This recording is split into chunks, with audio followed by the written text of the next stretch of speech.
Nazis. Germans. In the minds of many, one and the same.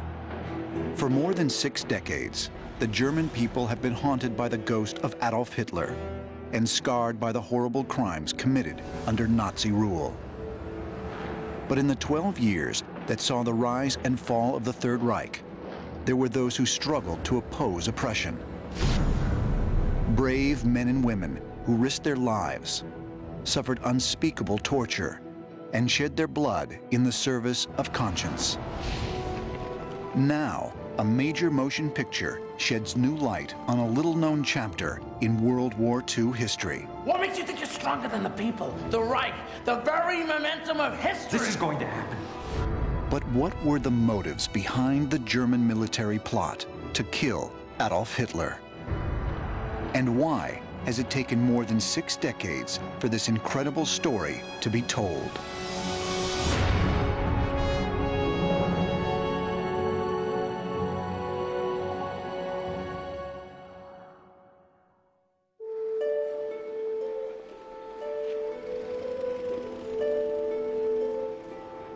Today, Germany is one of the leading nations in a powerful European Union.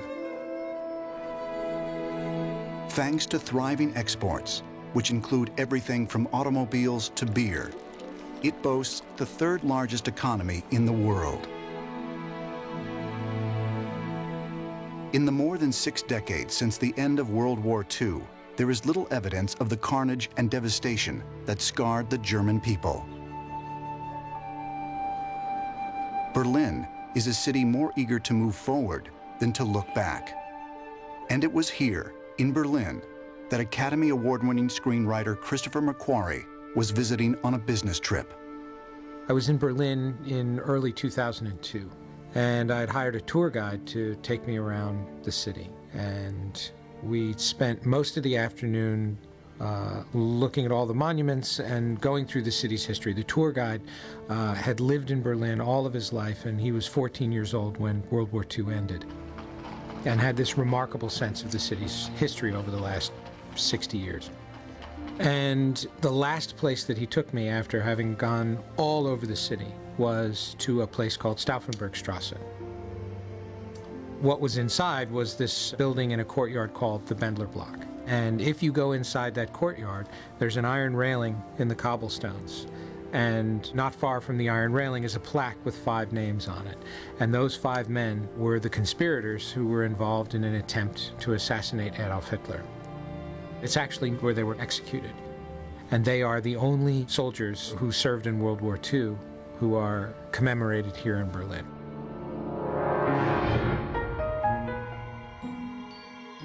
When I was growing up, they didn't say we were fighting Germany, we were fighting the German army.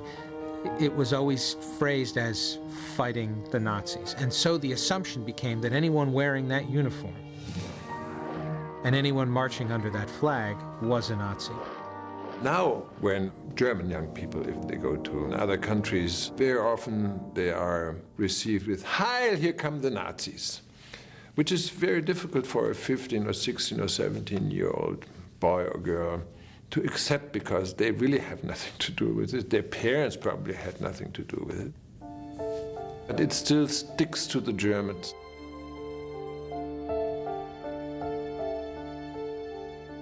Understandably, the Germans have been held responsible for the actions of their leader, although most of them really didn't have a chance to do much about it. And those who did ended up in concentration camps or on the scaffold. And I think one ought to understand that what happened in Germany was the failure of the democratic institutions in 1933. And this is the great failure in German history. The great failure that brought the Nazi regime to power had its beginning on June 28, 1919, when Germany signaled its defeat in World War I by signing the Treaty of Versailles. As part of the terms, the Allies demanded that Germany surrender more than 13% of its territory and also limit the size of its army. Additionally, the country was burdened with a crippling war debt at a time when many Germans were starving. Germany, until 1918, was a monarchy. After 1918, it was a republic, but it was not a republic loved by the people who lived here in Germany. By the early 1930s, competition between the political parties was escalating, and two particularly bitter rivals took center stage: the German Communist Party and the National Socialist Party, led by Adolf Hitler.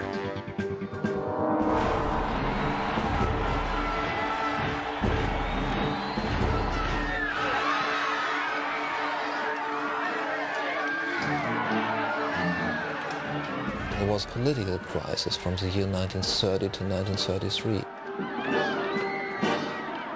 Hitler was seen by the people as a savior.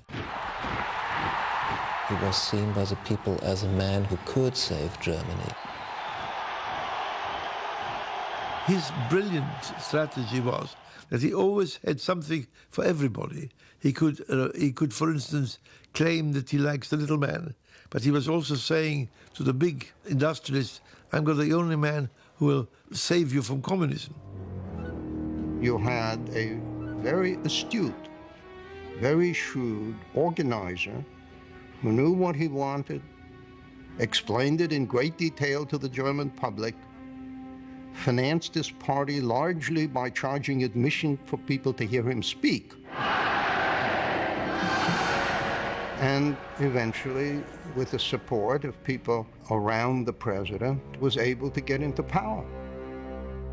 On January 30th, 1933, under the influence of his advisors, a frail 85-year-old President Hindenburg gave the oath of office to Adolf Hitler and named him Chancellor of the German Reich.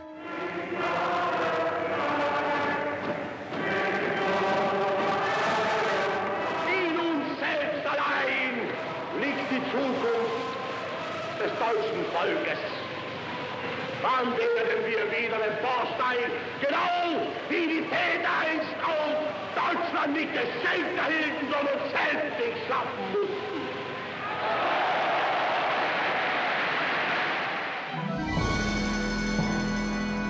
1 month later, a fire broke out at the Reichstag, home to Germany's parliament. Hitler pointed his finger at the communists. It was the beginning of the end. He said, okay, everyone who is not for us is against us. So they decided that all these people who fought against Hitler were thrown out of the German society. And about 100,000 were arrested, put into torture centers, makeshift concentration camps. It's often forgotten that the legal system, the courts and the police were the main way in which resistance was dealt with. They were simply beaten, intimidated, arrested into silence. After Hindenburg's death in 1934, the German cabinet, now firmly under Hitler's control, passed a law abolishing the presidency. Hitler became the supreme commander of the military and gave himself the additional title of Führer, or leader. Hitler used the occasion to have the entire armed forces, army, navy, as well as the air force, swear a personal oath of obedience and loyalty to him as a person, not to the nation, not to the Constitution. Ich schwöre bei Gott! Ich schwöre bei Gott! Adolf Hitler! Adolf Hitler! So if anyone acted in any way against Hitler, then he would be committing treason.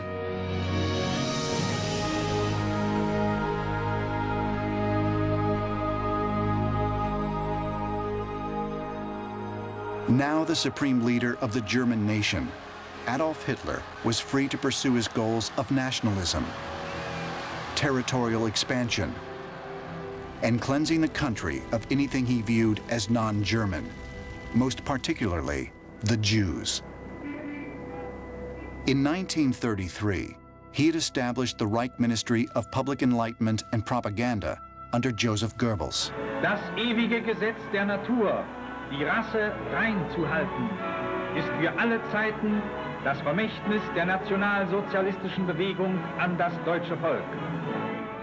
Using the pseudoscience of eugenics, an 18th century philosophy which advocated selective breeding as a means of strengthening the human species, Goebbels and the Nazis launched an extensive and elaborate assault in the public media and in medical journals, arguing that Jews, homosexuals, and other non-Aryans were not only politically and socially undesirable, but genetically and biologically dangerous. Wir erkennen, dass hier ein Pestherd liegt, der die Gesundheit der arischen Völker bedroht.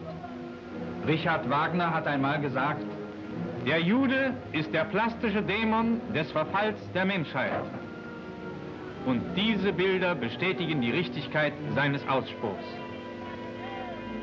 Hour after hour, day after day, year after year, the German public was force-fed a steady diet of lies, intolerance, and paranoia.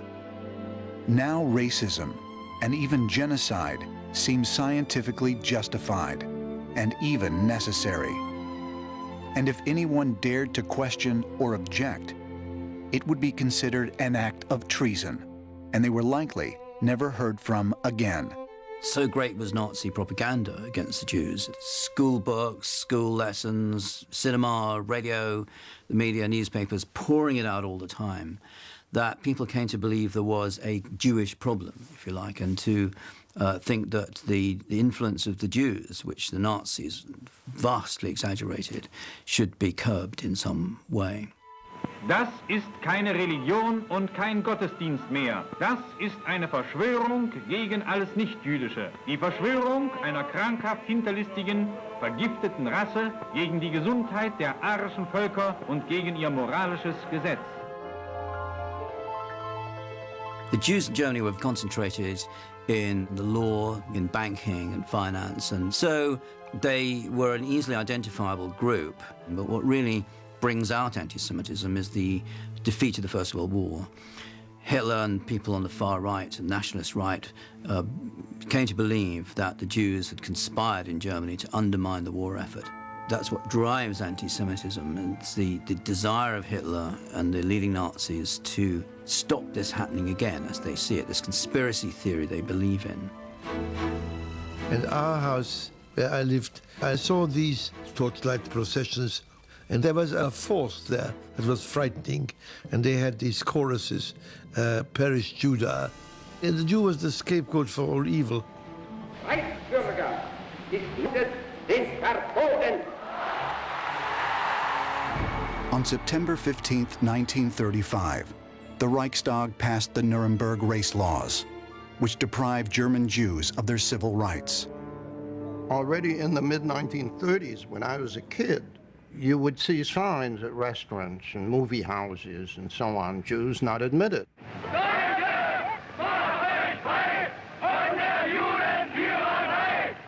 And unless people are accustomed to think of constitutionally protected rights, and most Germans weren't, the fact that others, people you think of as others, are persecuted, are beaten, are killed, have their property stolen, doesn't alarm that many people. Hitler's ability to silence all voices of opposition seemed unstoppable. But despite this, some seeds of resistance continued to grow, and many of them were about to be found inside the Führer's own army.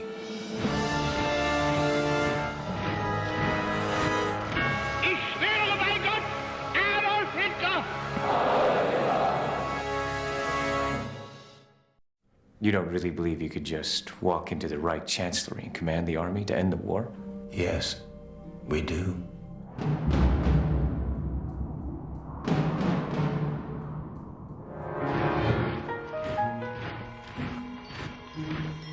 By 1937, Hitler and his Nazi regime had taken full control of Germany.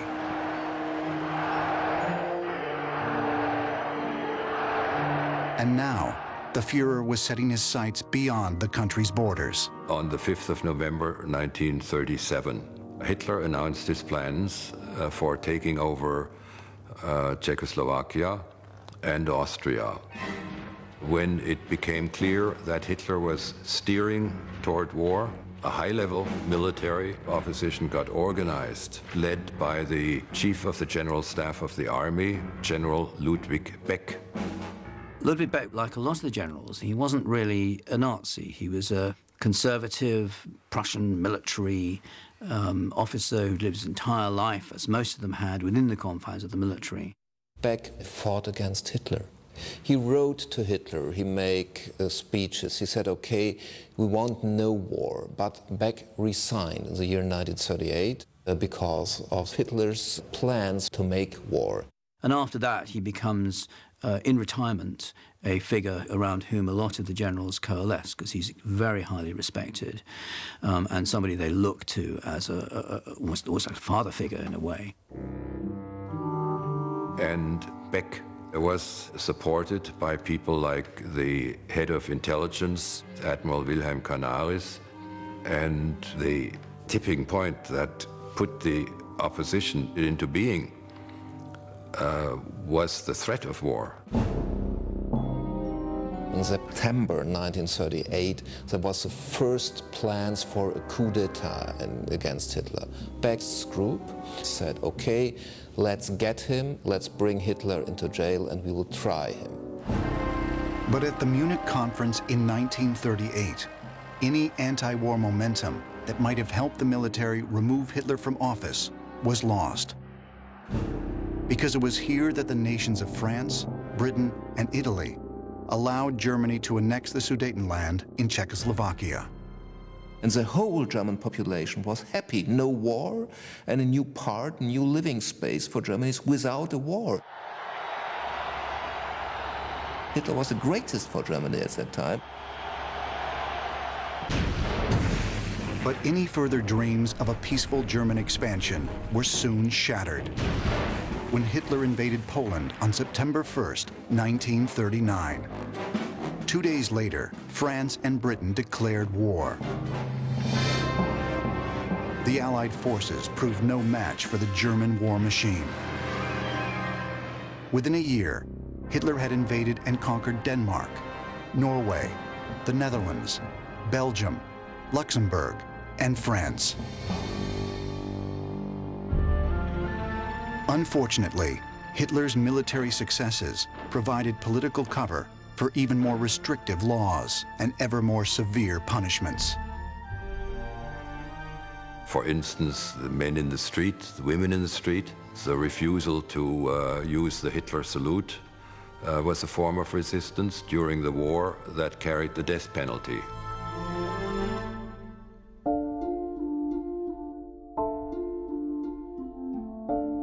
Or for spreading a rumor, or for listening to foreign radio stations.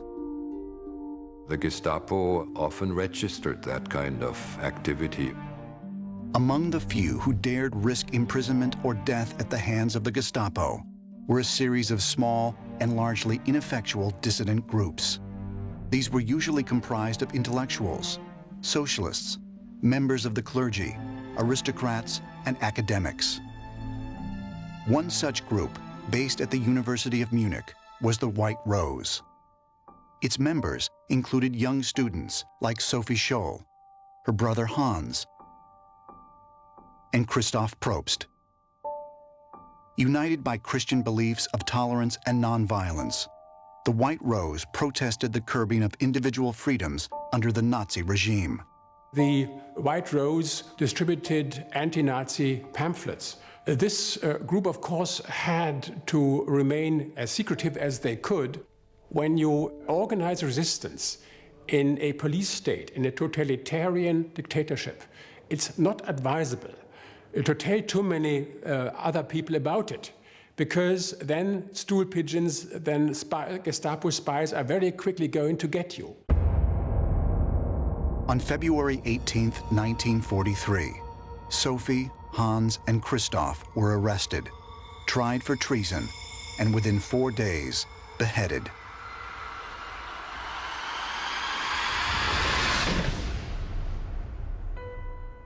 Perhaps one of the most influential figures in the civilian resistance was Karl Friedrich Goerdeler. The former mayor of Leipzig, Goerdeler had resigned in protest over the Nazi demolition of a monument to the famed Jewish composer Felix Mendelssohn.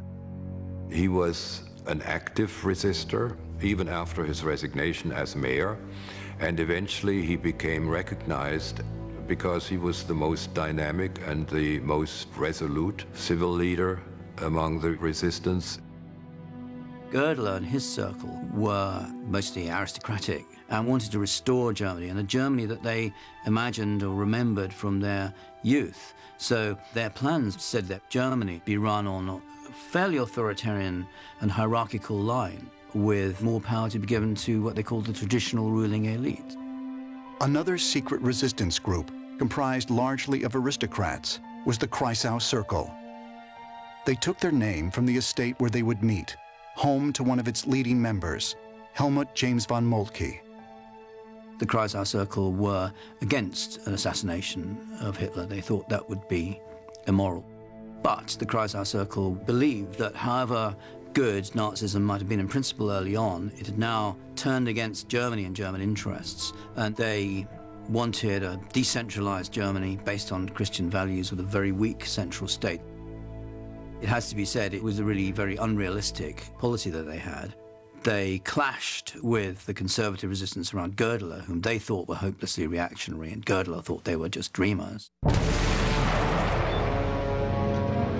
By 1943, Hitler's army was severely strained and weakened, having opened up a disastrous and bloody second front against the Soviet Union, and facing an ever-increasing Allied force that now included the United States.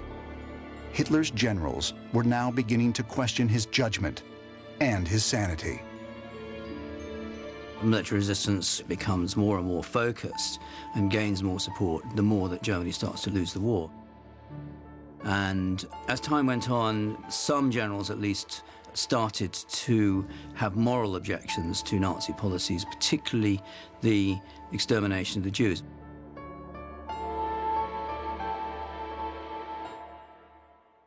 Ich kam anschließend als Abteilungskommandeur zu diesem neu aufgestellten Kavallerieregiment und war ein paar Tage da. Da kam der Hauptmann Bettermann zu mir mit 2 SD-Leuten, Sicherheitsdienst der SS, zusammen im Zug gesessen hätte, und die hätten viel Alkohol bei sich gehabt und wären langsam redselig geworden, hätten ihm geschildert, dass sie 250.000 Juden in der Heeresgruppe Süd umgebracht hätten und wären nun zur Heeresgruppe Mitte versetzt, um diese auch endlich Juden reinzumachen. Sie schilderten ihm im Einzelnen, wie sie das gemacht hatten. Das waren allen grauenhaften Einzelheiten, was man damals sonst nicht wusste. Aber so habe ich von den Verbrechen der Nazis gehört. Confronted with the mounting atrocities against the Jews and impending defeat at the hands of the Allies, leaders of the various military and civilian resistance groups decided it was time to put aside all political and social differences and unite under one common cause. To this end, a meeting was held on January 22nd, 1943, at the home of Kreisau Circle member Peter York von Mortenberg. Da kamen dann erstmals vor allem die ganz konservativen Widerständler, eben wie Beck und Goerdeler, eben plötzlich zusammen mit diesen Sozialreformern und christlichen Utopisten vom Kreisauer Kreis. Und dieses Zusammentreffen ist auch gleich sehr schief gegangen. Aber sie haben sich überhaupt nicht verstanden und zum Teil auch nicht gemocht. Trotzdem war das historisch, weil man sich in dem ganzen Dissens geeinigt hat, ja, wir werden es tun. Es muss gemacht werden. Mein Großvater war Offizier der Wehrmacht. Er hat mit anderen Verschwörern über die Frage, wie am besten Adolf Hitler beseitigt werden kann. Und das war mindestens genauso schwierig, wie es zu einem echten Umsturz des Regimes kommen konnte. Es ging zum Beispiel um die Diskussion, ob man das Führerhauptquartier Wolfschanze stürmen könnte mit loyalen Wehrmachttruppen Hitler festnehmen, gefangen setzen und ihm einen öffentlichen Prozess machen, dem deutschen Volk und der Öffentlichkeit zu zeigen, was tatsächlich passiert. Ist dann ein anderer Weg gewählt worden, wie man weiß. They come to the conclusion that the only way to initiate a successful overthrow of the regime is to kill Hitler. Because there's no doubt in anybody's mind that in the eyes of the overwhelming majority of the population, this is the center. To help form a plan for the assassination of the Führer, Ludwig Beck turned to a team of co-conspirators inside the military that included General Friedrich Olbricht, chief of the General Army Office, and Colonel Henning von Tresckow, who was chief of staff at Army Group Center in Russia. But for all involved, one question loomed large. Just how do you kill the most powerful and protected man alive? I'm engaged in high treason with all means available to me. Can I count you in?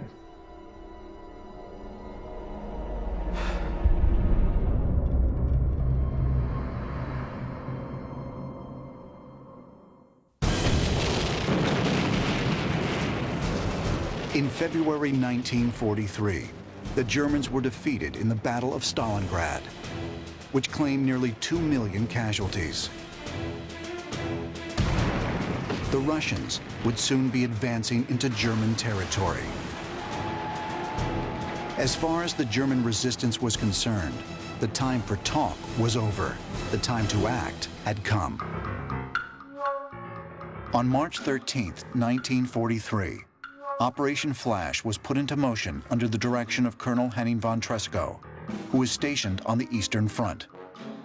Tresckow was both an officer and an intellectual, one who strongly believed that Hitler needed to be assassinated by a German. His immediate superior, Field Marshal Gunther von Kluge, was also supportive of the resistance, but was inclined to be more cautious. 1943 wurden dann glückt es dem Tresckow, dem 1A der Heeresgruppe, Hitler an die Front zu locken. Weil es viel leichter war, ihn an der Front, wo der Sicherheitskordon geringer war, wie im Führerhauptquartier zu ermorden. Offiziere dieses Regimentes und des Heeresgruppenstabes sollten beim Mittagessen im Casino Hitler umschießen. Im letzten Moment untersagte Kluge das Attentat und es unterblieb. Frustrated by Kluge's lack of nerve, Tresckow had a backup plan. With the help of his cousin, First Lieutenant Fabian von Schlabrendorf, he managed to smuggle 2 bottles of liqueur containing bombs onto Hitler's plane, just before the return flight. Unfortunately, the cold temperature inside the plane's storage area prevented the bombs from detonating. 8 days later, on March 21st, intelligence officer Colonel Rudolf von Gersdorf was scheduled to guide Hitler through an exhibition at the Zeughaus in Berlin. And Gersdorf volunteered to blow himself up with Hitler. Unfortunately, Hitler raced through the exhibition at breakneck speed. He was in and out in 2 minutes. And that was too short for the fuse to be detonated, so that this attempt also failed. 1 year later, 2 more attempts were made on Hitler's life. One involved Captain Axel von dem Busche. The second was to be carried out by Lieutenant Ewald Heinrich von Kleist, whose father was also a member of the resistance. Und dann gab es auch Planungen, Hitler bei Uniformvorführungen ums Leben zu bringen, indem die Offiziere bereit waren, Sprengstoff am eigenen Körper zu tragen und sich dann mit diesem Sprengstoff in der Nähe des Führers in die Luft zu jagen. Alle Versuche dieser Art sind gescheitert. Zum einen deswegen, weil Hitler die Vorführungen der Uniformen entweder absagte oder aber frühzeitiger verschwand. Hitler's erratic schedule made further assassination attempts nearly impossible. Increasingly paranoid, he began to confine himself to his headquarters for his own safety. The security organs around him, especially the SS, made it very difficult for people to get close to Hitler. The assassination plots that occurred over the years point to another element as well. Hitler seemed to have Satan's luck. He was able to avoid being assassinated. With time running out and with casualties mounting, members of the military resistance even sought help from the ever-advancing Allies. The German resistance, from quite early on, from the late 1930s onwards, made strenuous and repeated efforts to try and alert the Allies, particularly in Britain, to the fact that there was a resistance. Some of them had very good contacts to people in Britain, quite senior positions. Adam von Trott, for example, had studied at Oxford and had a lot of British contacts. These, on the whole, were not successful. I don't think the Allies took them particularly seriously. The resistance, at the same time as they were discussing the possibility of overthrowing the regime and making peace, they were also leading, many of them, the invasion of 5 neutral countries in a row. So the resistance, in effect, discredited itself. And nobody thereafter, outside Germany, was prepared to believe them. With little option but to keep fighting a hopeless war, and with civilian casualties and atrocities mounting, the military resistance sought new leadership, someone who could bring focus and momentum to their desperate cause. His name was Lieutenant Colonel Klaus von Stauffenberg. Klaus von Stauffenberg was a family member of a very old noble family from Württemberg. His father had been the Lord Chamberlain to the last king of Württemberg, and he was a devout Catholic, and he grew up in the royal palace in Stuttgart and the family castle in Lautlingen. And so he was really a part of this monarchical tradition. Hat eine ordentliche Schule in Bamberg besucht, Humanist von der Ausbildung her, das heißt, er hat Latein gelernt, er hat Griechisch gelernt, er hat sich mit Geschichte und Philosophie beschäftigt. Und er war sicherlich nicht das, was man in Deutschland damals nannte, ein kommissiger Typ. Das war er sicherlich nicht. Er war sicherlich durch und durch Soldat. As students, Stauffenberg and his brothers Berthold and Alexander were fans and followers of the acclaimed poet Stefan George. George had advocated a German government based on high ideals and intellectual excellence. And members of his inner circle, which included Stauffenberg, even called themselves the Secret Germany. It was a very, very tight-knit group, and they believed in restoring a morally driven Germany in the Central Europe that would be a sort of moral and intellectual, cultural powerhouse for Europe.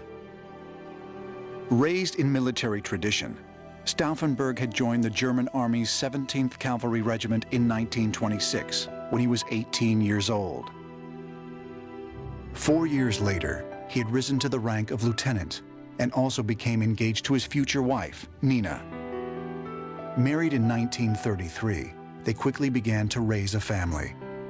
Oh, it was great fun. He was loving. He was a very gay person who laughed a lot. I mean, we were raised quite strictly, as it was common at the time. And of course, he was part of that system. But we never minded, and we loved him very much. The moral forces driving Stauffenberg were unusual and unusually powerful. He considered that the German army was being corrupted by Hitler and Nazism. They were forcing or leading the German army to massacre civilians, to carry out atrocities against Jews and partisans and so on. And he said so in 1942. He told several people that the killing of the Jews made the war monstrous and that Hitler must be removed. In fact, he talked to so many people so much about Hitler that things were becoming a little uncomfortable for him in Germany.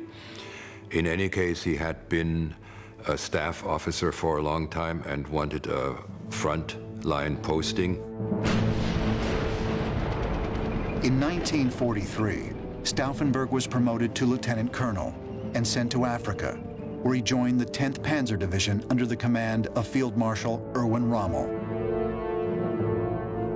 On April 7th, while on a reconnaissance mission, Stauffenberg became the victim of an Allied bomber attack.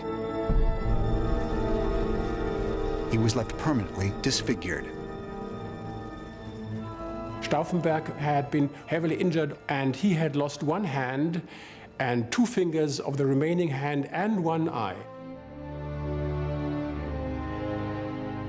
In May, while recovering from his injuries at a Munich hospital, Stauffenberg was visited by his uncle, Count Nicholas von Uexküll-Gyllenband, a commander in the German army.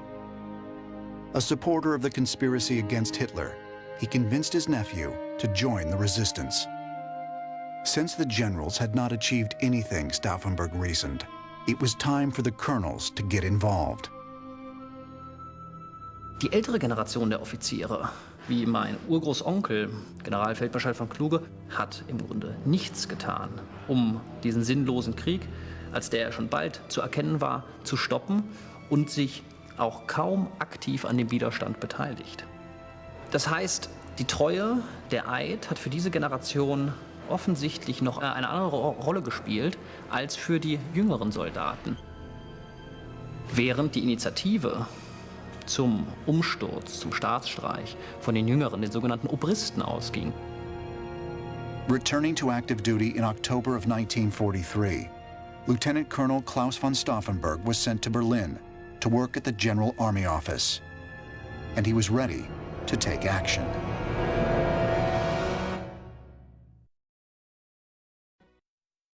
How else are you going to convince people the SS are trying to seize power? We have to kill Hitler.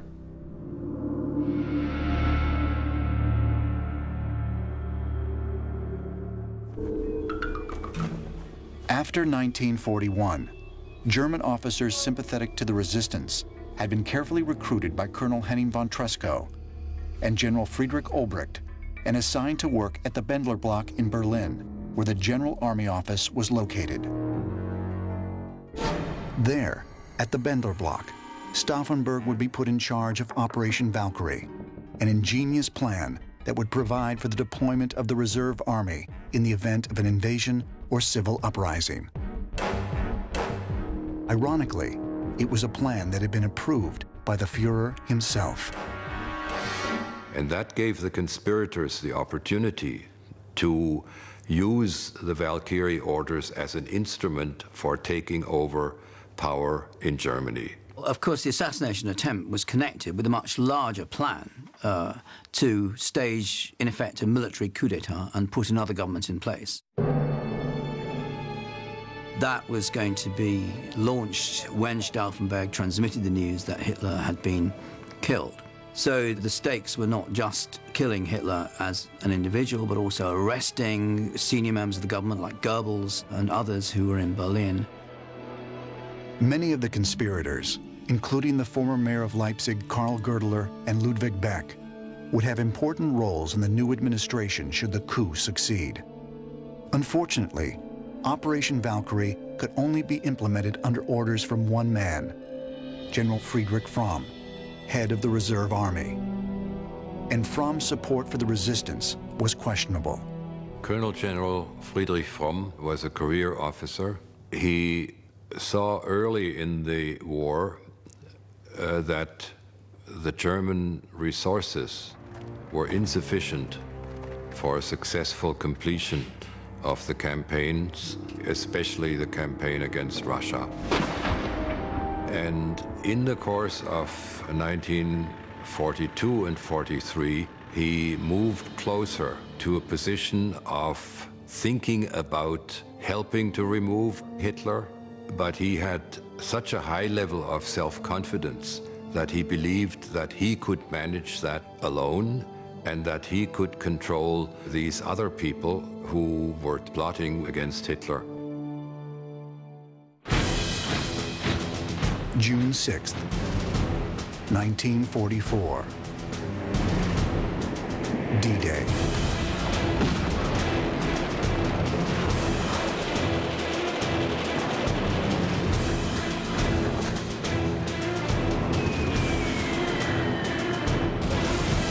After a massive assault on land, sea, and air, the Western Allies gained a foothold on the European mainland.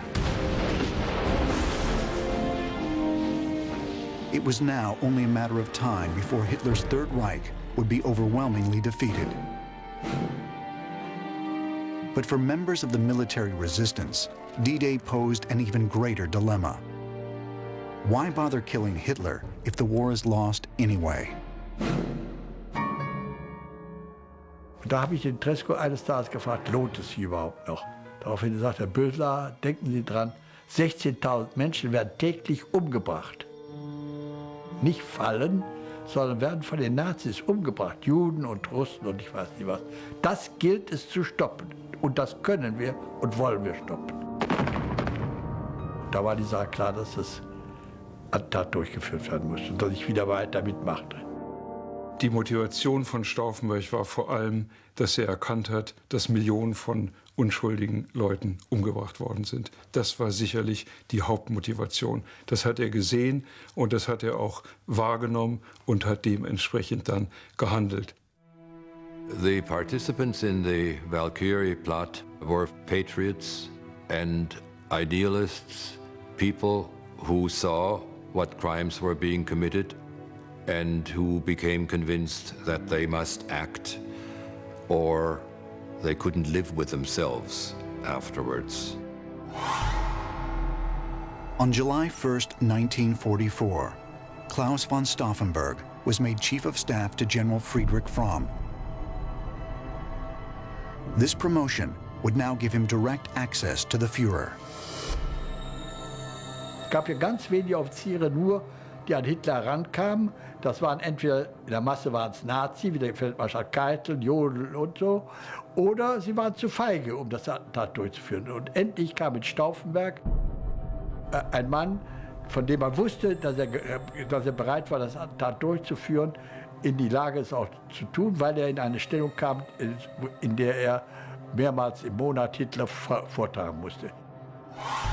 The decision was made. Stauffenberg would assassinate Hitler. It would put the 36-year-old officer on a path with destiny. It would also place Stauffenberg's life and the lives of his pregnant wife Nina and their 4 children in certain jeopardy. My father didn't want her to know too much, just in case it went wrong. And then she was asked questions, and under pressure, she couldn't be able to play the role of the housewife who's just doing all of the cooking. I think the first reaction was, well, is it necessary?